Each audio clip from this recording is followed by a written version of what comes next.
Hey there, friends. Welcome to the final episode of A Drink from Upstream for the year 2021. I hope that you had a very Merry Christmas, and New Year's is coming up at the end of this week, so I hope that you have a wonderful celebration, concluding one year and bringing in another one. So today, I want to talk with you about some of your reading habits, your reading patterns. With this idea first, if you are a follower of Christ, it's such a good idea for you to be a regular reader of the Bible. And so I want to give you a couple of resources today. The first is something that I've used over the last several years. It's called the 5-Day Reading Plan. And so if you just go to 5-day, I think it's 5daybiblereading.com, but you could just Google search that and find it. They give you a daily reading plan for both the Old and the New Testament that is put in relatively a chronological order, particularly the Old Testament. And it's a great plan. I like it for a couple of reasons. One, it keeps me in the Old and the New Testament simultaneously. And so it keeps me fresh in that way. Another reason I like it a lot is it's not a full 7-day plan. It's like there's built-in grace to it. So there's certain days, like for me on my day of rest, I don't keep the same pattern. It isn't that I don't read the Bible or reference the Bible or anything like that on my day of rest. It's just that I break up my normal rhythm. And so on those sorts of days, I don't get that reading in like I normally would. But with the 5-day plan, you've got this built-in kind of a buffer, a little bit of margin, and I like that a lot. Now, this year, there's something new with this. There's also a companion. So along with the 5-day reading plan, you get a companion guide you can purchase for like $3 that will give you pretty important background information and context for each of the books that you're reading as you read through the various books of the Bible. So I would recommend the 5-day reading plan.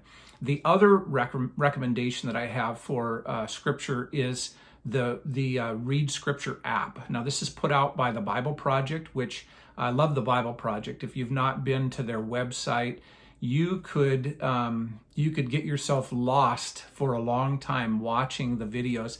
They are world-class videos and it's world-class teaching on the Bible and various topics, books of the Bible.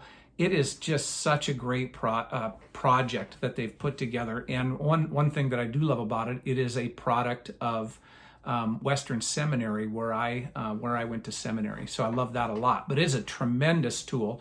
So the Read Scripture app will walk you through reading daily readings, reading from the Psalms, and then a reading from either the Old or the New Testament. And you're going to read through that. But they also have these super informative and very intriguing videos that help you understand what you're reading. Again, I just highly recommend that.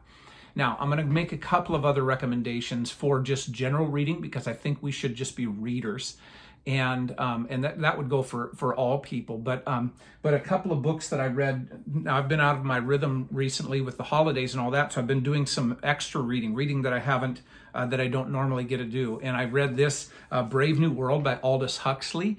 This was written back in the early 1930s, and it's a fictional work based on a future world that Huxley saw or thought he saw with the direction that culture was going in those days. And it's an interesting read about society. And I don't know 100% if I recommend it or not, but it was an interesting read.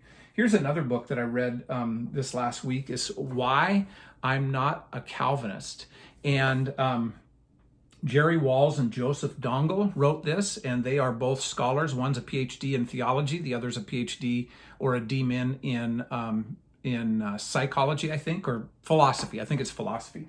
Anyway, that's actually a very well-written book. Whether you're a Calvinist or an Arminian, I think it's worth reading, and I lean definitely toward a classic Arminian theology. And so it was a great read for me, but I would recommend that if for those who lean toward Calvinism, you might want to you might want to read that just to see some of the, believe it or not, some of the weaknesses in your ascribed theology. So those are a couple of recommendations, but this is the one that I would definitely give I think a strong recommendation to. This is a book I'd started a while ago, but wanted to get it finished before the end of the year. 50 people every Christian should know. Warren Wiersbe put this together. And basically it's a, 5 to 8 page kind of a biographical sketch on these 50 different people. And it will introduce, obviously in 5 to 8 pages, you can't know a lot about a person, but it will introduce you to some very remarkable men and women throughout church history. It starts with Catherine von Bora, who was Martin Luther's wife, and you're going to learn about just these remarkable men and women, and so I would recommend that to you.